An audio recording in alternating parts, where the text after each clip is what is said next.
আসসালামু আলাইকুম প্রিয় দর্শক। আজকে আমাদের ভিডিও করার গন্তব্য স্থান হলো তেতুলিয়া আদর্শ স্কুল নিয়ে একটা ভিডিও করার জন্য এক প্রবাসী ভাই রিকোয়েস্ট করছে। ওই রিকোয়েস্টের প্রেক্ষিতে আমরা আজকে আসলাম তেতুলিয়া আদর্শে। এই জায়গার যে সৌন্দর্য এটা তুলে ধরার চেষ্টা করব। আর দীর্ঘ 4-5 দিন আমি কোনো ভিডিও ছাড়ি নাই, এই জন্য আমি দুঃখিত, সবার কাছে ক্ষমা প্রার্থী। আমার একটু পার্সোনাল কাজের কারণে আমি নিয়মিত ভিডিও দিতে পারি নাই।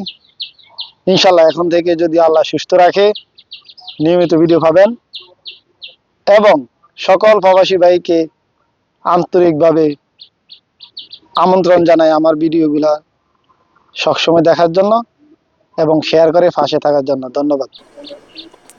এটা হলো তেতিয়া আদর্শ হাই স্কুল এবং প্রাইমারি স্কুল। এটার পাশে আছে একটা সুন্দর মসজিদ, যে মসজিদের কারণে স্কুলের সৌন্দর্যটা অনেকখানি বৃদ্ধি পেয়েছে। এই স্কুলটার অবস্থান তেতিয়া উত্তরপাড়া।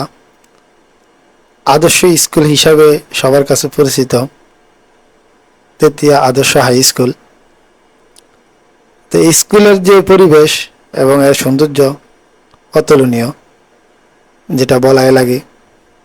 এবং এখানে যে শিক্ষা ব্যবস্থা আগের চেয়ে এখন অনেক উন্নত।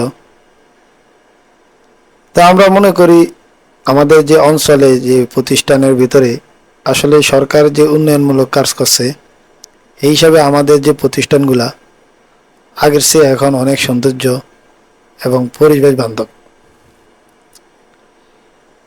আর আমরা আজকে ভিডিও করছি এক প্রবাসী ভাইয়ের অনুরোধে।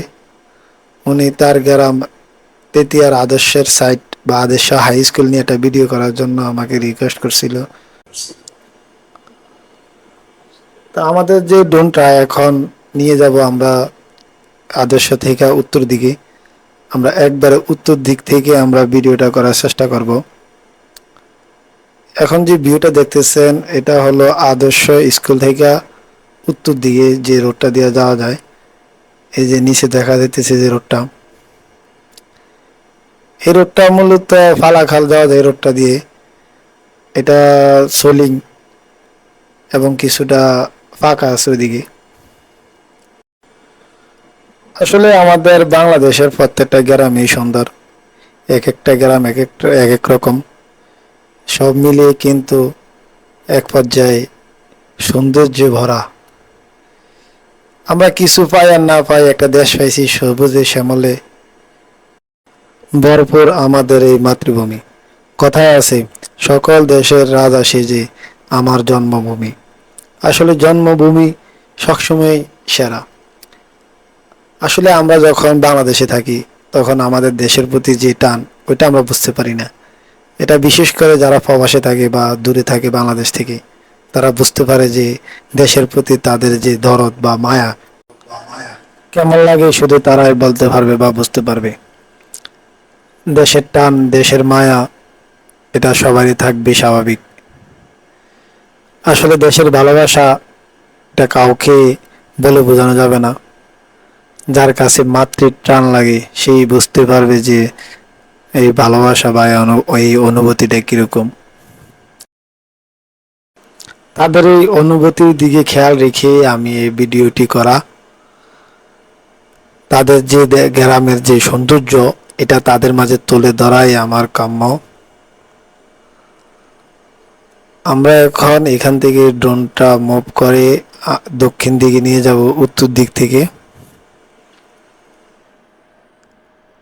এখন আমরা এখান থেকে সোজা দক্ষিণ দিকে যাব, কারণ গ্রামের যে মূল ভিউটা এটাই বাকি রয়ে গেছে।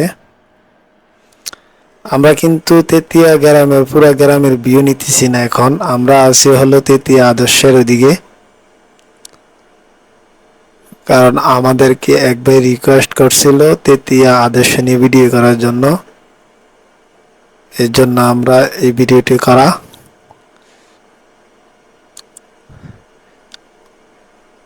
আমরা এখন আছি তেতিয়া আদর্শ থেকে পশ্চিম দিকে, তেতিয়া আদর্শ স্কুল থেকে পশ্চিম দিকে যে বাড়িগুলা এগুলা আমরা এখন ভিউ নেওয়ার চেষ্টা করতেছি। আপনারা দেখতে পাচ্ছেন আমরা দক্ষিণ পর্যন্ত পুরো ভিউটা নেওয়ার চেষ্টা করব। দক্ষিণে যতটুকু আছে, আসলে মাঝে মাঝে যে খেরের ফাড়াগুলো দেখা যায় এগুলোও কিন্তু উপর থেকে দেখতে অনেকখানি ডিমের মতো লাগে, দেখতে কিন্তু সুন্দরই। এই যে আমরা এখন এই গ্রামের দক্ষিণ সাইডে আছি। আমরা দক্ষিণ থেকে মুভ করে আমাদের ড্রোনটা নিয়ে যাব হলো সোজা পূর্ব দিকে। এই দেখতে পাচ্ছেন, আসলে ডাইরেক্ট পূর্ব না, একটু হালকা কর্নার, দক্ষিণ কর্নার, পূর্ব আর দক্ষিণ কর্নারে। কারণ এদিক দিয়ে কিছু ঘর বাড়ি দেখা যায়, কারণ তাইলে আমি যদি ডাইরেক্ট পূর্ব দিকে চলে যাই তাহলে কিন্তু এগুলা মিস হবে। এই যে ঘরগুলো দেখতেছেন, আসলে আবহাওয়াটা ভালো থাকার কারণে ঘরগুলো অনেক ক্লিয়ার দেখা যায়। যেখানে একটা মসজিদ দেখা যাইতেছে, মাশাআল্লাহ, গ্রামের মাঝখানে মসজিদ দেখতে ভালোই লাগে। এই যে এখন আমরা পূর্ব দিকে, সোজা পূর্ব দিকে নিয়ে যাব আমাদের ড্রোনটা। এই যে এখানে আবার কিছু ঘরবাড়ি আছে। আসলে বাংলাদেশে ফুসকুনি বেশি, অনেক ফুসকুনি, যেটা এভাবে দেখা যায় না নিচ থেকে, উপর থেকে কিন্তু সবগুলা ফুসকুনি দেখা যায়। অনেক ফুসকুনি আমাদের এই অঞ্চলগুলায়।